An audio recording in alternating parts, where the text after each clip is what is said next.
Hello and welcome to this second introductory lesson of the Microsoft Planner course, in which we will break down the points from the index that we covered in the previous lesson. I thought I could only make one, but there were so many topics that I decided to make two videos to avoid making it too long. In this case as well, I present one of the plans that I've included in my environment. And as you can see, with Planner, we can organize and manage not just complex activities, such as organizing a Congress event, but also simple activities so that group members can stay in touch and accomplish their work effectively. It's a straightforward activity where students can complete tasks easily, but they are also conducting research on the battles of World War II. So they set a primary goal of finding research sources from which to extract information and then research three events: the Battle of Britain, the Battle of Midway, and the Battle of Stalingrad. So here, while searching for news, files, and videos, as you can see, there are some attached items. This icon indicates that there are attachments inside. We are not opening them now. We will open them in the lesson where I will show you this plan in detail. The students will conduct research on the main characters. For example, regarding the Battle of Britain, concerning RAF Commander Dowding, the commander of the Luftwaffe Goering during the Battle of Midway, regarding Admiral Yamamoto. On the Japanese side, regarding Admiral Chester of the United States. During the Battle of Stalingrad, they will analyze the 80-centimeter Gustav supergun, Germany. And also, in this case, perhaps two main characters, Chukov on the Russian side and Marshal Paulus on the German side. So let's return to the point where we left off in the previous lesson. We had seen the index of all the points I want to cover, and we will cover it in the next lesson. So I went into detail to leave nothing to chance to ensure that the course runs smoothly. Then, as I mentioned, during the work, it's possible to adjust the direction, meaning to correct the names of the activities, to add one, to elaborate on another, to remove one if necessary. I have already mentioned some things in another lesson, and I don't want to be repetitive. During work, everything can be adjusted, but any structured plan, it is better to set it up on paper first, thinking it through carefully by writing it on a sheet like this. And then perhaps by importing all these activities into a planner, as I would do off camera. And I will show you in the next lesson. So the points we saw earlier were as follows. First of all, the Office 365 admin environment, the introduction, the construction, and the architecture of the organization, the administration panel, the creation of a user model, the multiple addition of users, the addition of simple contacts, the addition of guests, and the creation of shared channels. Why do I want to do this? And why are they included in my plan? Because it is necessary to understand all these things before using one of the Office 365 applications. Then I will identify and demonstrate it to you through the lessons how this is done. To create this activity, the stakeholders of the Congress event, that is, the agency organizing it, and the person in charge within the agency for this Congress, the organizing committee of POW, the event, the venue manager, the suppliers, and the technicians. The hostesses, the assistants, interpreters, and other stakeholders might also come to mind during the process. To achieve this, we will create Office 365 groups for teams and teams so that they can collaborate efficiently with one another. Then we will take a deep dive into our account configurations, i.e. how they are created, groups, how user templates are created,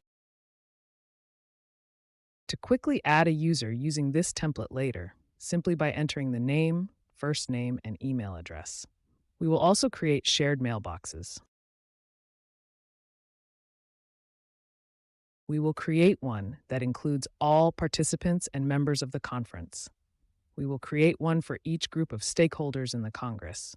Then we will determine if it is necessary to create certain cross-cutting elements between different groups. Next, we will proceed to the main activity, which is adaptation. This involves adding activities to our plan, as we mentioned, is divided into 3 macro activities: the pre-Congress phase, the Congress phase, and the post-Congress phase. Now, I won't read all these points to you, as you can download this file, but there's a whole series of activities to be carried out in the pre-Congress phase to organize the plans of the Congress during the Congress phase, so that everything goes as smoothly as possible. And also during the post-conference phase, when the transcriptions of what was said, the publications in scientific journals, etc. And then we said, let's see how the plan fits into SharePoint so that we can directly use the plan from the SharePoint site, THET. Thus, adding the plan to the SharePoint menu and creating a page for each event activity, creating a page in SharePoint for each group of stakeholders, where they can obviously share files, images, videos, anything they want, and then adding the link to the SharePoint site in the Teams menu of the plan in Teams. In other words, we will connect the plan to Teams and it will be created automatically. This also applies to SharePoint. Additionally, we will put the SharePoint link directly in Teams for easy access, directly from there whenever needed. This way, whenever group members need it, they will be able to do it even faster. Next, we will see how to integrate Planner and To Do into Microsoft Teams. Thus, the operation we need from the previous point will be specifically examined. How is this done? So, creating the team and channels for each group of stakeholders, for each group of activities, and the creation of labels for quick writing.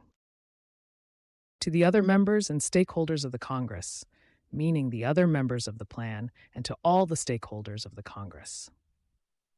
Then I also want to show you how the OneNote sections are organized. We will organize them for each event activity and each group of stakeholders. And I want to show you this because all participants will then be able to take notes, obviously, to successfully carry out all phases of the pre-Congress and Congress event and post-Congress. Then we will see how to organize the folders in OneDrive, because the files we attach to the planner activity will be directly found in OneDrive. And perhaps we will gather so many that need organization. Therefore, we will create a folder for each activity of the event and a folder for each activity of the group of actors. Next, we will also create a folder for automatically downloading Outlook attachments so that everything that arrives at the Outlook email address, which was generated automatically when creating the plan, it automatically finishes in OneDrive without us having to do anything else. Next, we will sync the plan's calendar with Outlook's to view all the plan's deadlines in Outlook as well. Finally, we will integrate the planner plan with Power Apps. Or rather, we will integrate Planner with Power Apps using an existing application called Training for Office. Since we will be able to easily add activities to the plan from a smartphone we have access to, assign activities to members, send emails, and take notes in the notebook. Next, we will also look at how to manage registrations with Microsoft Forms and how to consistently create a satisfaction survey using Microsoft Forms. By creating the question list, the form in Forms, and sending invitations to the members who will be part of our plan to complete the questionnaire. And then we will discuss the topic of managing permissions and authorizations. Who can do what in the Office 365 applications that will be connected to our event organization plan? Then I would also like to create the course, which is on my plans list. Create PowerPoint slides to show so you can use them during the lessons. So I shouldn't forget this either, and I need to do it thoughtfully. Therefore, I need to prepare the slides and obtain the links to Microsoft support documentation by topic so you can directly connect to that subject from the slides if you want. To see something or dive deeper, I need to create the indexes and translate them, etc. So in the end, I'll have my slides available for you during the class. And then once all the material is available, I'll create the files for the video lessons. So I will create the video lesson file just as I'm doing now. I will upload it to the platform. To ensure you can benefit from it, I will also upload it to YouTube, because then YouTube will extract what I said in the video lesson. At that moment, I will meticulously correct the punctuation and syntax of the text extracted by YouTube from the video. And at that moment, YouTube will offer an excellent translation. I will extract the subtitle files in WTT format and will also upload the subtitles on the course platform so that you can see them presented in your language. So in this case, you have also seen how important it is to plan your to-do list. When you want to carry out an activity in plein air, before opening the plan and before writing anything in the plein air plan. Now that I have completed this activity, at the end of this lesson, I will start writing everything you have seen in this text file into a plan that I will open here. That does not exist yet, which will be called My Plein Air Course, where I will plan all the activities I want to implement to follow this course effectively. I look forward to seeing you in the next lesson. Goodbye.